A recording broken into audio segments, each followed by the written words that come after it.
Magandang araw po sa inyong lahat. Ito po ang gugupitan natin ng maigsi at mataas.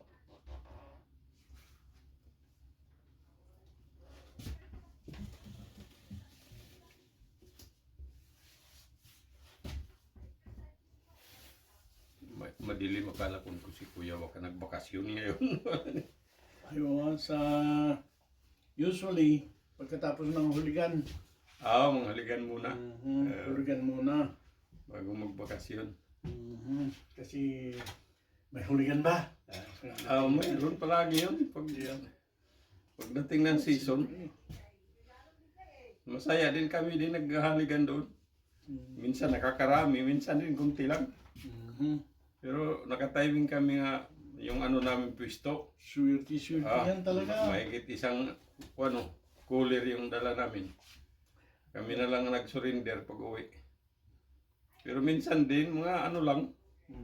Pag mayroon, sarap. Mayroon. Maganda yung kasi malambot. Magsalok.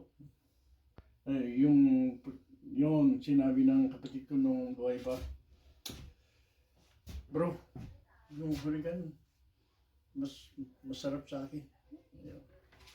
Masarap siya kay salmon, sabi. O siya, walang amoy nga at saka malambot siya. Yeah. Ako nga, kahit prito lang, sarap na. Pinapaksiw minsan. Yes. Pag medyo masawa-sawa naman, inaano ko ng parang binula-bula, sa chop-chop maliliit, lagyan ng itlog, yung sibuyas dahon, kunting harina.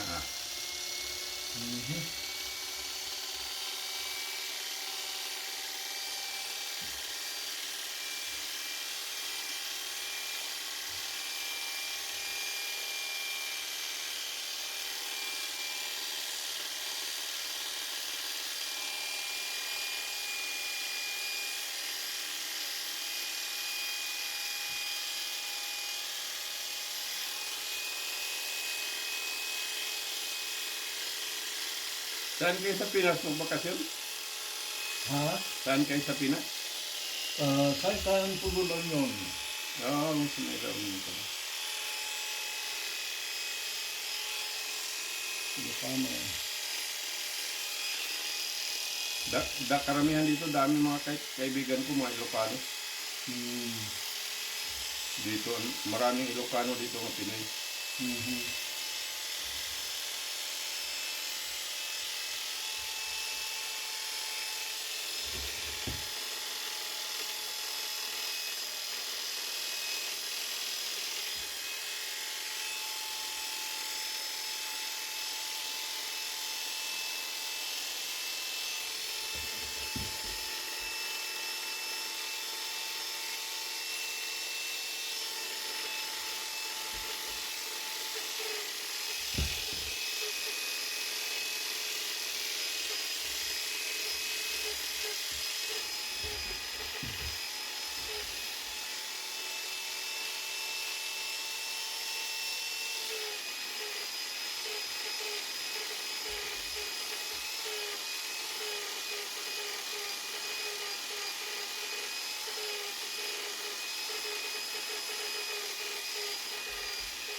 Ito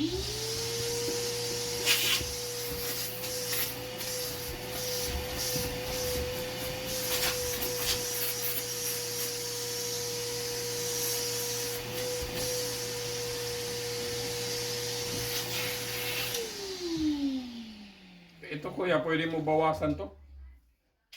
Dito sa taas?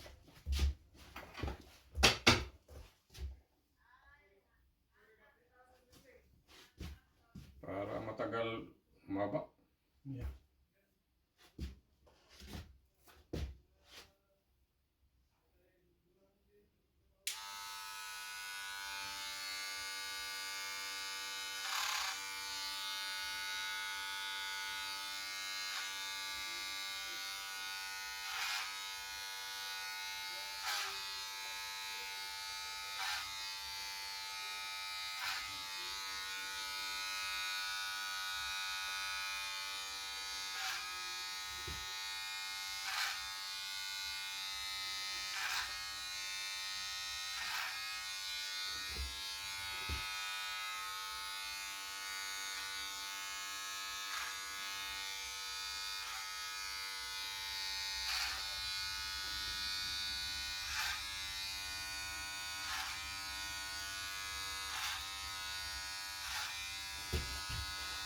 Mahigit na to 3 buwan na hindi ko ka.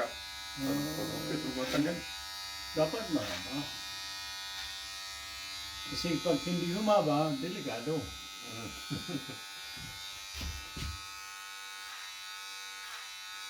Kasi may mga buhok na mabagal humaba.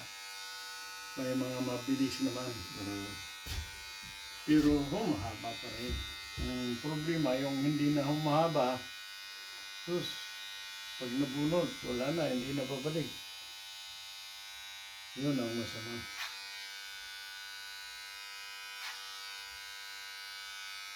Yung misis ko nga na mga 61 pa lang, puti na yun. Buhok niya. So, bakit kaya hindi maputi? Siguro yung lahi namin. Yung tatay ko, mag-70 yung edad, 78. May puti, isa-isa lang. Si misis, puti na sa gitna. Ni ko matanda ka pa sa akin buhok. Siguro sa lahi din. Sa akin naman, hindi sa mana-mana yan. Hindi ba? Yung kinakain natin, ginagawa natin, ganyan. Paniwala ko. Yeah. Galing. Galing tayo lahat kay Adanatiba. Di ba? Kaya lang sa akin, hindi ko mahilig sa shampoo. So, sa akin, ganoon, may ginagawa tayo. Ininom, kinakain, ganyan.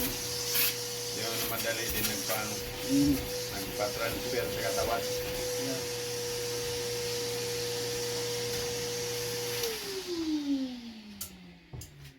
Nalinis talaga pag maano na.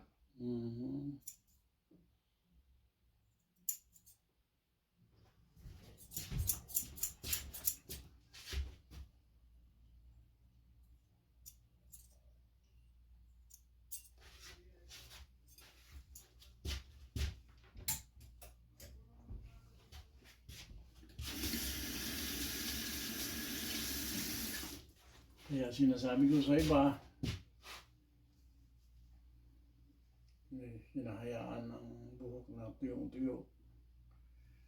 Ang paniniwala ko, kung masyadong tuyo ang buhok, di ganoon din ang anit. Pag masyadong tuyo ang anit, mangangati.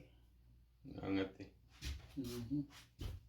Pag nangangati, masarap. Kamutin. Kamutin mo ng matagal, maraming mabubunot. Pag nasaktan yung ugat, hindi na babalik. Parang hindi na kumapal yung buhok mo. Pag hindi na bumalik, kalbo na yun. Kaya, yun paniniwala ko. Kaya sinasabi ko sa inyong lahat, ingat. Ingat. Kasi pwede naman natin ingatan eh.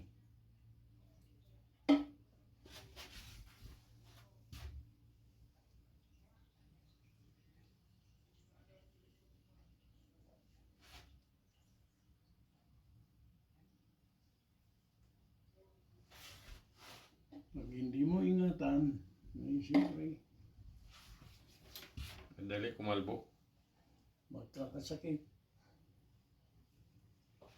Makakawala ang buhok. Yung iba pa, dahil sa sakit, cancer, ganyan. Mm. Tapos, bibigyan tayo ng gamot.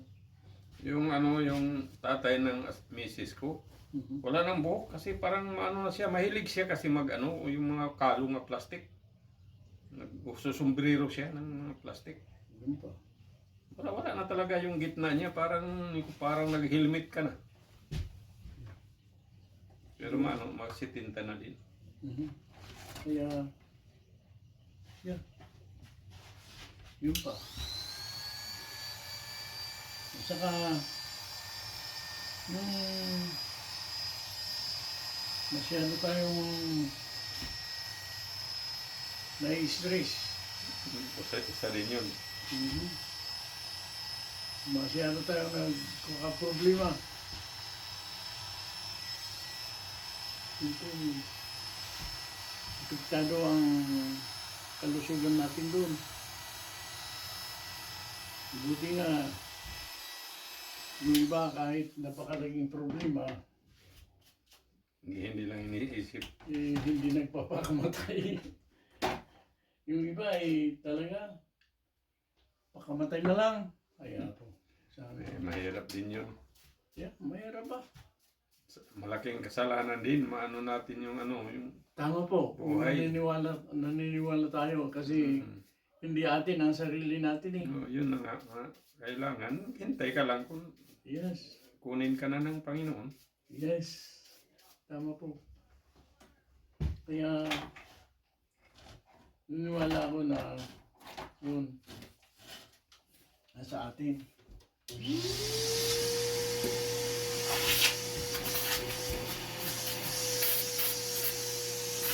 Yung iba nga binibida, walang Diyos. Hindi.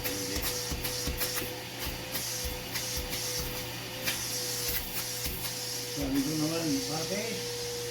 Ganito, ganyan. Kasi sabi ng Diyos,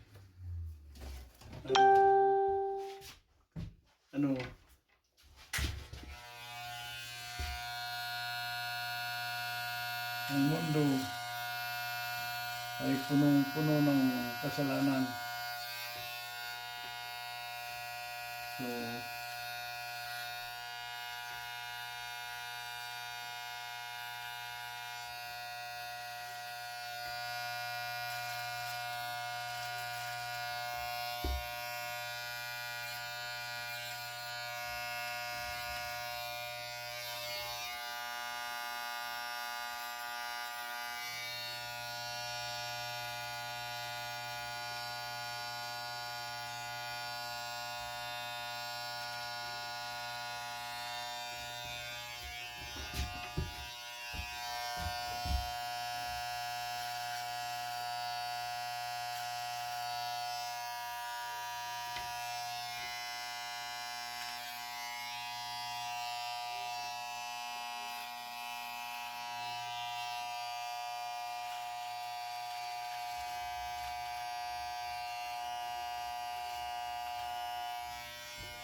buti na lang may Diyos na pinaniniwalaan natin. Malaking yan. Malaking sa buhay. Kaya lang, yung iba sa atin, parang hindi nakukontento sa buhay. Marami. Number 1 din yun na Marami. Yun ang iba hindi nakontento. Sabi ko nga, pag yan ka lang, yun lang ang binigay sa'yo, tanggapin mo. Tama. Hindi tayo pare-pareho, pero hinibayan naman natin na ang buhay na ito ay sandali lamang. Mm. Yung susunod na buhay, yun ang Yun na ang walang hanggan. pag-isipan natin maigi na sana pasali tayo sa walang hanggan. Now, sabihin naman ng iba, oh, sabi nila bago tayo pinanganak, napili na kung tayo isa sa masasalba o hindi. Tama. Pero, alam mo kung ikaw ay pinili o hindi. Bakit? Kasi sabi niya, for God so loved the world, that He gave His only Son, Yeah. so that whoever believes will not perish but have everlasting life. So kung naniniwala ka, you are one of the chosen one. Mm. Okay. See, gaya ng Israel, di ba? Mm. Sila ay pinili ng Diyos. Mm. Doon talaga si Jesus. Oo, kaya kahit anong ginagawang kalokohan tong mga kaaway, sabi ko, ba't di na basahin yung Biblia para di-stop? Mm. Kahit anong gawin nila kung may kinakaaway silang Panginoon, matatalo ba siya? Siya ang gumawa ng lahat eh. Diyan siya nagmula. Di ba? So, yun sa akin. Tingnan natin po. Ganda na. Tama lang? Parang bumabata na ako. Hindi. Nasa pagdadala po. Parang hindi halata nga matanda na. Pag ganyan talaga, pag malinis ang... Ano? Ayos ba? Oh, ayos na. Oh. Ayun. Ayun po, mga kapatid. Thank you so much for watching. Yan na po ang maiksi at mataas. Katamtaman na Ano maiksi. yung ano sa Facebook mo? Yung Facebook mo, anong... What? Jaime Baguyos po. Yun sa ano sa Facebook mo. Kahit sa YouTube. Pag nasa YouTube ka na, hanapin mo Jaime Baguyos. Makikita. So makikita mong sarili mo doon. Thank Thank you you. po. Thank you rin. Parang...